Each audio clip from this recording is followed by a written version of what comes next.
Assalamualaikum warahmatullahi wabarakatuh. Alhamdulillah, sidang penonton sekalian, selamat kita bertemu sekali lagi dalam segmen Satu Minggu Satu Istilah. Baiklah, untuk kali ini saya akan memperkatakan mengenai dengan perkataan iman. Iman ini berasal dari kata dasarnya iaitu al-amn, yang bererti aman, iaitu tiada rasa takut.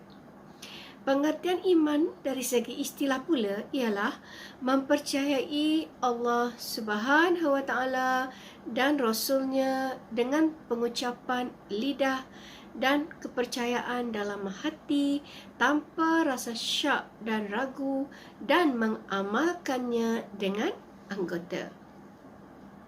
Jadi kalau kita faham istilah iman dari itu ialah merangkumi 3 perkara, iaitu beriktikad dengan hati kita, berikrar dengan lidah kita, dan mengamalkannya dengan anggota kita. Itulah dikatakan iman. Iman adalah merupakan dasar akidah ataupun kepercayaan orang Islam. Oleh itu, ia adalah sesuatu yang tetap dan pasti sebagaimana yang diajarkan. Iman tidak mungkin dipinda oleh perubahan tempat dan zaman. Sidang penonton sekalian, iman kita manusia ini akan bertambah dan berkurang. Iman kita boleh bertambah jika kita melakukan ketaatan kepada Allah Subhanahu Wa Taala, jika kita patuh kepada perintah Allah Subhanahu Wa Taala, jika kita melaksanakan amal ibadah dan sebagainya, melakukan kebaikan kerana Allah Taala, iman kita akan bertambah. Dan iman kita juga boleh berkurang apabila kita melakukan maksiat, melakukan perkara fasik, ingkar perintah Allah, tidak taat kepada Allah dan sebagainya.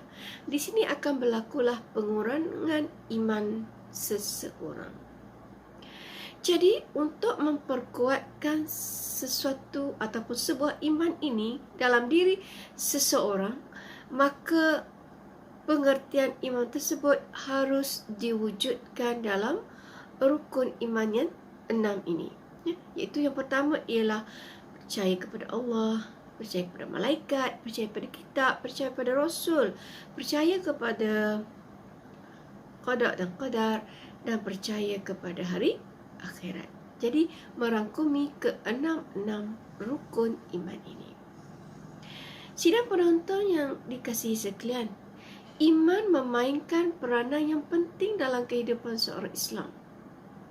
Antaranya yang pertama ialah iman boleh menjadi benteng daripada melakukan kemungkaran. Apabila seseorang mengerjakan segala suruhan sebagaimana yang ditetapkan oleh syariat Islam seperti solat, puasa dan sebagainya, dan kemudian dia meninggalkan segala apa yang ditegah seperti berjudi, berbohong, minum arak, menipu dan sebagainya, maka dengan wujudnya iman ini dapat menjadi benteng kepadanya. Jadi apabila adanya iman dalam diri seseorang, dengan sendirinya mereka ini akan berusaha untuk menghindarkan diri daripada perkara-perkara mazmumat tadi, daripada perkara-perkara yang tidak elok tadi. Baik, peranan iman yang kedua ialah menenangkan perasaan daripada keluh kesah. Orang yang berhati lurus, cinta kepada kebenaran dan melapangkan dadanya untuk mempelajari Islam, yang dengan demikian itu berhak menerima petunjuk Allah Subhanahu Wa Taala. Sebaliknya, orang yang bersikap benci kepada kebenaran dan dadanya sempit ketika mendengar Islam, yang demikian ia berhak mendapat siksaan atas kesesatannya. Yang ketiga, peranan iman ialah dapat membezakan di antara orang yang beriman ataupun Tidak. Orang-orang yang beriman sudah tentu mereka ini akan beramal, akan melakukan amal ibadah kepada Allah Subhanahu Wa Taala. Tetapi orang yang beramal belum tentu lagi beriman. Dan orang yang langsung tidak beramal lagi lemahlah imannya atau langsung tiada iman. Sebab itu Allah sering mengingatkan bahawa amalan yang akan diterima Allah SWT hanyalah amalan orang-orang yang beriman. Peranan iman yang keempat ialah memupuk sikap suka berkorban. Orang yang sanggup mengenepikan sebahagian dari tidurnya kerana hendak mengerjakan solat tahajud adalah hamba-hamba yang baik yang telah merasai bahawa solat tahajud itu adalah lebih lazat daripada tidur. Sekiranya mereka terlepas mengerjakan tahajud, contohnya, terasa bagi mereka sebagai satu peluang yang sangat menguntungkan. Maka rugilah dia pada malam itu sekiranya malam itu berlalu hanya untuk tidur sahaja. Peranan iman yang kelima ialah memastikan segala perbuatan dan amalan mengikut landasan Al-Quran dan As-Sunnah. Okay. Dan yang keempat ialah sebagai panduan berfikir sebelum bertindak. Iman juga penting. Manusia ini umpama pelita dalam kehidupan, yang menyuluh jalan kehidupan yang hendak dilalui supaya manusia tidak tersalah jalan. Jadi tanpa iman, hidup seseorang akan terawang-awangan mencari kebenaran. Dengan sebab itu manusia perlu kepada iman kerana iman dapat memandu mereka untuk berfikir sebelum bertindak.